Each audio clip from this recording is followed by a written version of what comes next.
Shalom Rise Generation, hari ini kita mau siap beribadah. Saya mengundang setiap kita untuk bangkit diri dan mari kita memulai ibadah hari ini dengan satu pengakuan bahwa pertolongan atas kita sekalian datangnya daripada Allah Bapa, Allah Anak, Allah Roh Kudus yang menaungi seluruh rangkaian ibadah kita hari ini. Amin. Silahkan duduk dan bersaat teduh. Shalom teman-teman semua, mari kita sama-sama memuji Dia, mengingat bahwa tidak ada yang mustahil bagi Dia. Apapun cerita kita, apapun struggle kita, Tuhan tak pernah sekalipun meninggalkan di setiap langkah kita. Di setiap langkahku, tangan-Mu menuntun jalanku, karena Kau pelita hidupku, yang selalu bersinar dalamku. Kasih-Mu sempurna, selalu baru tiada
Seringkali kita tak mengerti jalan Tuhan untuk kita. Tetapi Dia tak pernah gagal membuktikan janjinya bahwa hidup kita ada di dalam tangannya.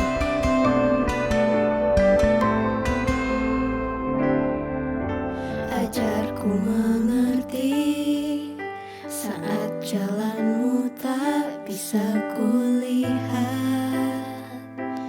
Kau tetap setia, ingatkanku lagi. Hidupku ada di dalam tanganmu. Rancanganmu Tuhan indah dan mulia. Tuhan tak pernah gagal, sanggup buktikan janji setiamu untuk selamanya. Imanku berkata, Tuhan tak pernah gagal.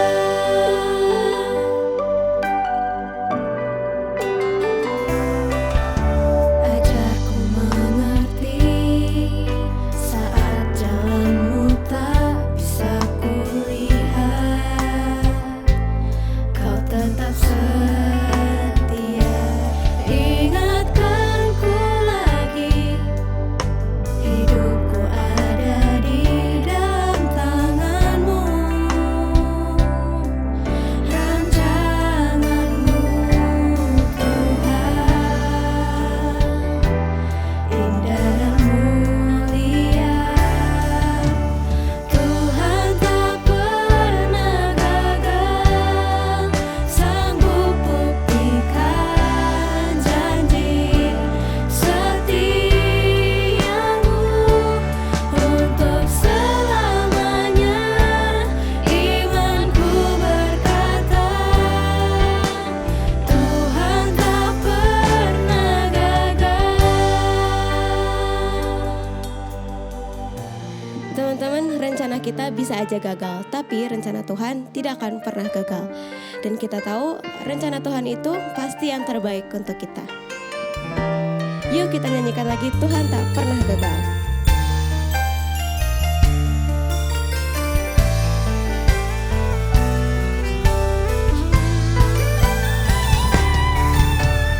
Tuhan tak pernah gagal, sanggup buktikan janji setiamu untuk selamanya.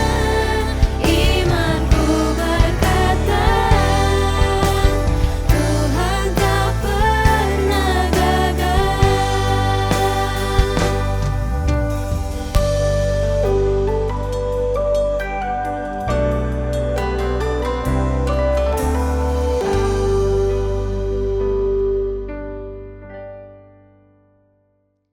Tuhan Yesus, kami hari ini sungguh bersyukur karena anugerah Tuhan.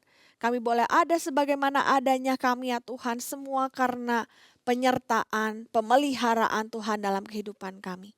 Dan jikalau kami boleh ada ya Tuhan hari ini, duduk menikmati ibadah dimanapun kami berada, itu semua karena ada keselamatan dan anugerah daripada Tuhan.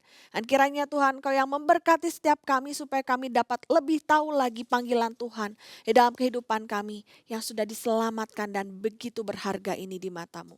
Tolong kami ya Tuhan untuk kami boleh mengerti firman-Mu dengan lebih lagi. Di dalam nama Tuhan Yesus, Juru Selamat kami hidup, kami siap mendengar firman-Mu. Amin. Shalom Rise Generation, sungguh bersyukur dapat kembali melayani firman Tuhan dan menyapa setiap kalian dari sini. Cici terus berdoa setiap kita dalam kondisi keadaan yang sehat, sukacita, semangat, dan bersyukur. Mengapa? Karena ingat kita adalah orang-orang yang diberkati Tuhan Yesus. Bahkan lebih dari diberkati. Kita adalah anak-anak yang telah diselamatkan melalui pengorbanannya. Such a great present. Nah, berbicara mengenai hadiah terbaik. Pernahkah kalian menerima hadiah terbaik dalam hidup kalian? Cici pernah. Apakah hadiah terbaik Cici tersebut? Cici pernah menerima sebuah hadiah tas atau lebih tepatnya school bag gitu ya. Ya memang nggak terlalu spesial gimana, masih banyak kok barang-barang lainnya yang lebih mahal dan menarik. Tapi story di belakangnya yang membuat school bag ini jadi hadiah terbaik dalam hidup Cici. Cici masih ingat bentuknya yaitu segitiga, warnanya abu dan orange serasi dengan warna sepatu Cici pada saat itu. Jadi ceritanya pada saat SMP Cici tuh nggak terlalu interest yang namanya sekolah. Hasil nilai-nilainya nggak terlalu bagus. Kalaupun ujian itu pasti nyontek kerjasama gitu ya. Tapi pada saat naik ke kelas 3 SMP, kalau sekarang disebutnya kelas 9 ya, Cici mengalami yang namanya lahir baru. Momen di mana Cici sungguh-sungguh baru sadar betul dengan begitu berharganya kasih Kristus yang telah memberikan keselamatan untuk Cici. Alhasil, Cici nggak mau lagi tinggal di luar kasih Kristus tersebut. Dan Cici bertobat, komitmen meninggalkan semua yang buruk, melakukan semua yang menyenangkan hati Tuhan. Dari momen tersebut, Cici punya komitmen saat teduh atau baca firman Tuhan setiap hari ya. Gak ada bolong sama sekali. Dan Cici sangat-sangat enjoy dengan semua perenungan firman Tuhan yang ada tersebut. Lalu yang kedua, yang Cici lakukan adalah melayani Tuhan dengan sungguh-sungguh di gereja. Yang dulunya asal-asalan, sekarang jadi sungguh-sungguh. Gak pakai alasan gak bisa karena ini dan itu. Dan yang ketiga, Cici bertobat dan meninggalkan yang namanya nyontek dan kerjasama. Mudah? Enggak tentunya. Jauh dari kata mudah. Susah banget. Karena artinya kalau Cici udah dari kelas 1 sampai 2 itu nyontek terus. Artinya harus belajar kembali semua materi dari kelas 1 dan 2 atau 7 sampai dengan 9. Berhubung kan dulu kerjanya nyontek terus gitu ya. Tapi Cici bilang sama keluarga Cici, komitmen Cici ini. Bahwa Cici akan berusaha belajar dengan sekuat tenaga. Lalu papi Cici bilang, oke papi dukung kamu. Kalau kamu masuk ranking 10 besar aja, papi beliin kamu hadiah, apapun yang kamu mau. Deal. Singkat cerita, pembagian rapot pun tiba. Dan apakah nilai Cici bagus? Masuk ranking kah? Ternyata Cici mendapat ranking 4. Waduh, dari gak pernah ranking sama sekali. Padahal nyontek gitu ya. Bisa ranking 4 dengan tanpa nyontek dan kerjasama sama sekali. Itu rasanya benar-benar proud of myself. Hasil Cici memilih tas lah sebagai hadiahnya. Tapi yang membuat tas tersebut lebih istimewa lagi. Karena papi Cici menyampaikan pesan di belakangnya. Papi Cici bilang, Win, ini hadiah pertama kalinya dan terakhir kalinya untuk nilai sekolah kamu. Karena punya nilai baik di sekolah itu tanggung jawab kamu. Jangan semata-mata melakukannya demi hadiah. Ingat, tas ini tidak menentukan kualitas diri kamu. Kamu sendirilah yang menentukan kualitas diri kamu di hadapan Tuhan yang sudah memberkati kamu. Jadi tas tersebut menjadi lambang atau ikon yang mengingatkan Cici pada momen lahir baru dan pertobatan Cici. Tanggung jawab Cici dan kualitas diri di hadapan Tuhan. Begitu jugalah tema firman Tuhan kita hari ini, duty calls. Yang didasari oleh kebenaran firman Tuhan dari Kisah Rasul 9 ayat ke-27. Mari kita membuka bagian firman Tuhan ini bersama-sama. Kisah Rasul 9 ayat ke-27. Tetapi Barnabas menerima dia dan membawanya kepada rasul-rasul dan menceritakan kepada mereka bagaimana Saulus melihat Tuhan di tengah jalan dan bahwa Tuhan berbicara dengan dia dan bagaimana keberaniannya mengajar di Damsyik dalam nama Yesus. Puji Tuhan untuk firman Tuhan ini. Firman Tuhan ini adalah merupakan secuplik kisah dari kehidupan seorang bernama Barnabas. Seseorang yang tidak seterkenal Saulus atau Paulus yang biasa kita dengar. Tapi ternyata Barnabas adalah key person dari terbitnya seorang rasul hebat bernama Paulus. Mari kita flashback dengan cepat kisahnya. Kita tahu bahwa Paulus dulunya adalah Saulus ya nama aslinya. Seorang yang pekerjaannya membantai umat Kristen. Semua orang Yahudi tahu betul kekejaman seorang Saulus. Tapi dalam satu perjalanan menuju ke Damsyik, Yesus menampakkan diri pada Saulus hingga membuat seorang Saulus yang begitu powerful dengan kekejamannya keluh tidak bisa berkutik di hadapan Tuhan Yesus. Singkat cerita, Saulus pun bertobat. Dia menerima kasih Kristus dalam hidupnya dan tanggung jawab yang Tuhan Yesus berikan kepadanya, yakni untuk mengabarkan kabar keselamatan tentang Yesus Kristus. Panggilan yang begitu spesial untuk dia. Tapi, apakah ada orang yang percaya kepada seorang Saulus? Hampir sebagian besar tidak percaya bahwa Saulus sudah bertobat dengan begitu cepatnya. Sebagian ada yang skeptis, meyakini bahwa ini hanya pancingan kayaknya. Untuk mengetahui siapa saja yang Kristen, kemudian setelah keluar umat-umat Kristen, maka akan dianiaya. Berhubung menjadi Kristen pada saat itu harus sembunyi-sembunyi ya. Karena siapa yang mengaku Kristen dia akan dianiaya oleh pemerintah. Para rasul atau murid-murid Yesus pun sayangnya tidak ada yang percaya kepada Saulus. Dapat dikatakan hampir semua orang tidak percaya kepada Saulus yang kemudian namanya diubah menjadi Paulus ini. Tahukah kalian, orang yang paling menyedihkan di dunia ini, salah satunya adalah seseorang yang tidak memiliki orang yang percaya kepadanya bahwa ia bisa menjadi pribadi yang jauh lebih baik lagi dari sebelumnya.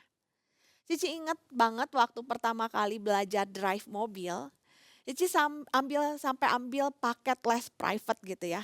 Dan di akhir pertemuan guru les Cici bilang, udah bagus ya, udah bisa bawa mobil ke jalan raya dan tol. Jangan lupa buat SIM-nya. Lantas Cici dengan pede pulang ke rumah dan bilang sama suami Cici, saya udah bisa drive mobil sendiri. Sekui gitu ya. Tapi apa yang terjadi ketika drive mobil? Tiba-tiba ada tanjakan dan itu macet. Mobilnya mati di tengah tanjakan dan mulai mundur ke belakang. Di mana di belakang itu posisinya udah macet antri mobil yang lain. Suami Cici lantas bilang, rem! Tukar posisi. Dia kemudian drive dan Cici cuma bisa melamun sepanjang jalan. Setelah sampai rumah suami Cici bilang, kamu jangan dulu drive deh. Kamu kayaknya gak bisa pakai mobil manual. Nanti aja tunggu tuker mobil matic. Hasil ilmu drive Cici tidak terpakai selama kurang lebih 2 tahun. Sampai hampir mau lupa begitu ya. Sebetulnya suami Cici lebih ke arah khawatir, jadi dia melarang Cici. Tapi di sisi lain Cici merasa saya nggak dipercaya. So saya nggak bisa. Begitu jugalah yang dialami oleh Paulus. Pasca pertobatannya dia tidak dipercaya. Sehingga dia merasa tidak cukup diterima. Dan dicatatkan bahwa ia kembali ke Tarsus, kota asal dia, sekitar 13 tahun lamanya. Kurang lebih. Beberapa penafsir berkata demikian. Tidak terlalu jelas juga dengan apa saja yang dilakukannya. Tapi firman Tuhan mencatat dia menjadi seorang pembuat tenda.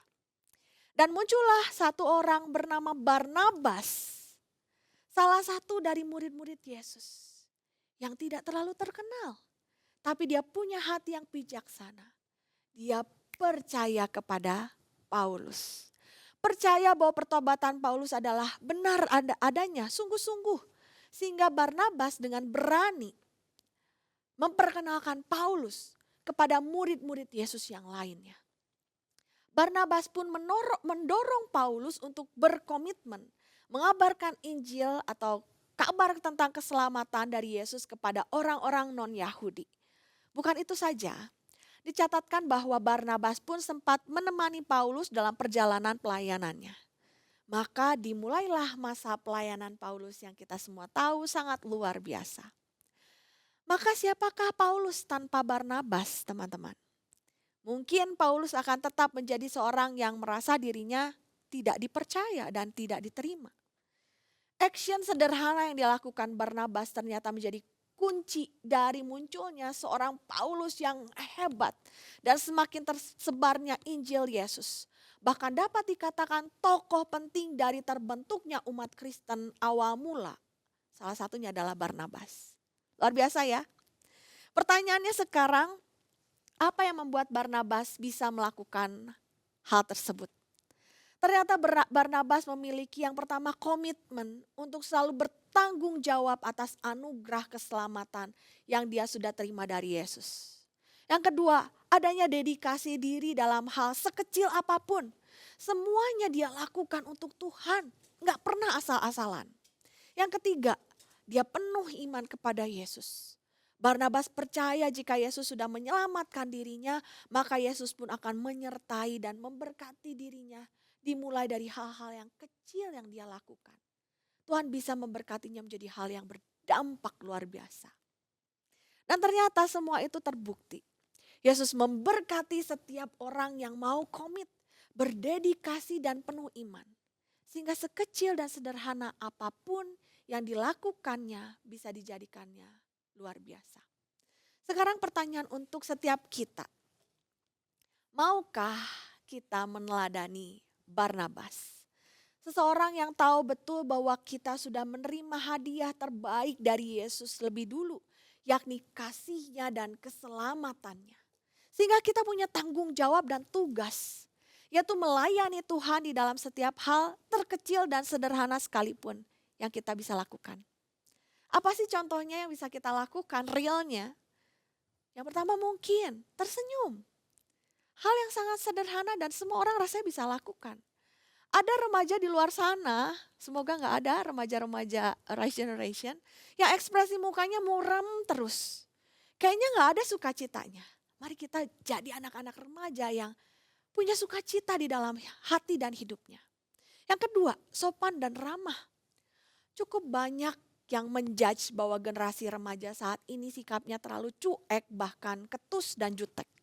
Apalagi kalau misalkan ngobrol dengan mama, papa, orang tua daripada remaja. Cukup banyak keluhan. Mari kita punya satu kebiasaan yang baru. Dari hal yang terkecil, dari sikap yang ramah dan sopan. Kita boleh melayani Tuhan di dalamnya. Yang berikutnya, jadi anak yang taat kepada orang tua. Hal ini mudah-mudah gampang, ada juga sulitnya. Lebih banyak sulitnya kelihatannya ya. Taat kepada orang tua di masa remaja itu bukan sesuatu yang mudah. Tapi jikalau kita bisa melakukannya dengan tujuan untuk menyenangkan hati Tuhan, kita pasti menerima banyak sekali manfaatnya ketika semua hal itu dapat membentuk diri kita dengan lebih lagi. Dapat menjadi pribadi yang lebih baik lagi. Yang berikutnya, sungguh-sungguh dan bertanggung jawab dalam sekolah setiap kita, sekolah kalian. Mari budayakan belajar dengan sungguh-sungguh. Temukan passion kalian di sekolah kalian sehingga masa depan kalian gak remang-remang. Dapat dengan jelas kalian tahu tujuan kalian mau kemana. Lakukan dari sekarang ketika kalian sedang sekolah. Berikutnya mengatur waktu dengan baik di rumah. Jangan dihabiskan semua hanya di depan layar handphone kalian saja. Karena banyak hal yang berharga lain yang bisa kalian lakukan. Di rumah kalian, di sekolah kalian, di tengah-tengah lingkungan kalian. Jadilah sesuatu yang sungguh berharga dan menjadi berkat bagi banyak orang. Berikutnya selalu memakai kalimat-kalimat yang positif dan menghindari memakai kalimat yang negatif. Hal ini seringkali terjadi juga di dalam sosial media kita ya. Jangan menjadi pribadi-pribadi yang gampang banget menyebarkan hate speech. Atau mungkin itu komentar-komentar yang tidak bernada positif. Kita pasti bisa. Memilih berteman bukan bermusuhan, apalagi membuli. Melayani Tuhan di gereja. Gak harus pelayanan yang wah. Gak harus pelayanan yang kelihatan semua orang, dipuji semua orang. Bahkan ada pelayanan yang orang lain tuh gak tahu. Cici mau sharing satu pelayanan pertama, waktu dulu banget yang pertama kali Cici lakukan. Apakah itu? Cici melayani sebagai si persekutuan, tapi tugasnya adalah Cici harus datang 1 jam sebelum ibadah persekutuan ya tepatnya. Dan 1 jam pulang setelah persekutuan. Ngapain? Cici tugasnya adalah menggelar karpet, kemudian membagikan bantal doa dan juga buku pujian. Zaman dulu masih pakai buku pujian ya, belum ada LCD, LED dan lain sebagainya. Hal itu dilakukan. Dan ketika orang-orang, teman-teman remaja lainnya masuk, itu mereka kan pasti buka sepatu atau sandal mereka. Tugas Cici adalah merapikan sepatu dan sandal mereka. Setelah beres, Cici beresin lagi dan digulung ulang. Dari sendirian sampai akhirnya ada yang mau join, berdua, bertiga jadi lebih ringan. Apakah itu menjadi sesuatu yang membuat Cici down? Karena kok Cici gak pernah pelayanan sesuatu yang wah ya, singer lah, WL lah atau apapun. Apakah Cici down? Tidak. Cici happy banget melakukannya. Kenapa? Karena di situ Cici boleh belajar. Ini yang namanya melayani Tuhan. Sekalipun gak ada orang lain yang lihat. Tapi saya tahu Tuhan itu senang lihat saya melakukannya. Intinya adalah jalani hidup kita layaknya ini adalah duty cost atau panggilan tugas kita. Sudah seharusnya kita melakukan semua untuk Tuhan. Dimulai dari yang kecil sekalipun. Karena memang kita telah diselamatkan, ditebus dan jadi miliknya Tuhan seutuhnya, sepenuhnya. Dan percayalah pada diri kalian sendiri bahwa kalian bisa melakukan hal yang luar biasa, dimulai dari hal yang kecil dan sederhana sekalipun. Jika kalian merasa tidak memiliki orang yang bisa mempercayai kalian, ketahuilah Tuhan percaya kok sama kalian. Kalian bisa. Oleh karena itu Dia menebus kita. Karena Dia tahu kita bisa memuliakannya dan melakukan banyak hal yang berharga di dunia ini sebagai tugas, panggilan dan tanggung jawab kita kepada Yesus sang pemilik hidup kita. So, still fighting and do the best till the end because this is our duty cause. God bless you all. Mari kita berdoa. Tuhan Yesus, kami sungguh mengucap syukur karena kami boleh diingatkan kembali kami adalah anak-anak Tuhan yang diselamatkan, punya anugerah yang begitu berharga. Untuk supaya kami dapat menjadi pribadi-pribadi yang berharga di mata Tuhan dan melakukan hal-hal yang berharga. Kami pengen ya Tuhan, kami mau komitmen. Dimulai dari hal yang kecil sekalipun. Kami melakukannya semua itu untuk Tuhan. Untuk menyenangkan hati Tuhan. Dan Tuhan boleh membentuk kami menjadi pribadi yang jauh lebih baik dan lebih baik lagi. Dan Tuhan boleh memberkati semua hal yang kami lakukan sekecil apapun itu. Untuk menjadi sesuatu yang berdampak luar biasa. Pakai setiap anak-anak-Mu ya Tuhan. Supaya sungguh ada generasi-generasi yang dibangun. Yang takut akan Tuhan. Ada masa depan yang dibangun oleh setiap mereka. Masa depan yang sungguh semakin takut akan Tuhan. Sehingga kemuliaan Tuhan di tengah-tengah bumi ini semakin dimuliakan, diagungkan. Pakai setiap kami tanpa terkecuali. Kami bersyukur untuk firman-Mu hari ini. Di dalam nama Tuhan Yesus kami berdoa, kami mengucap syukur. Amin. Teman-teman, mari kita bangkit berdiri. Mari kita mengikrarkan pengakuan iman kita, pengakuan iman rasuli. Aku percaya kepada Allah, Bapa yang Maha Kuasa, Khalik langit dan bumi, dan kepada Yesus Kristus anaknya yang tunggal Tuhan kita, yang dikandung daripada Roh Kudus, lahir dari anak darah Maria, yang menderita sengsara di bawah pemerintahan Pontius Pilatus, disalibkan, mati dan dikuburkan, turun ke dalam kerajaan maut, pada hari yang ketiga bangkit pula dari antara orang mati, naik ke surga, duduk di sebelah kanan Allah, Bapa yang Maha Kuasa. Dan dari sana Ia akan datang untuk menghakimi orang yang hidup dan yang mati.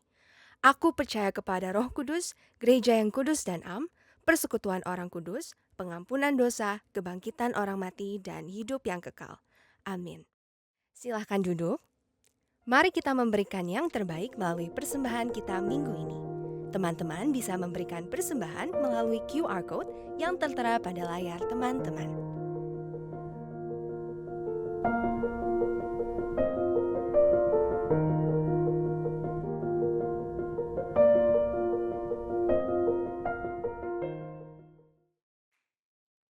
Mari kita bangkit diri dan kita akan menerima doa berkat serta menutup ibadah hari ini dengan komitmen dalam hati kita. Kiranya kasih daripada Allah Bapa, pengorbanan daripada Yesus Kristus, kekuatan, persekutuan, kesanggupan melakukan firman Tuhan daripada Allah Roh Kudus, senantiasa melingkupi kehidupan kita dari hari ini sampai selama-lamanya. Amin.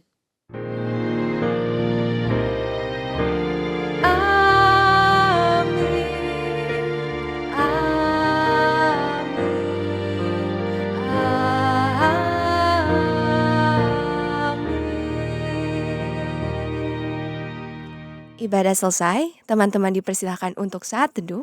Tuhan Yesus memberkati.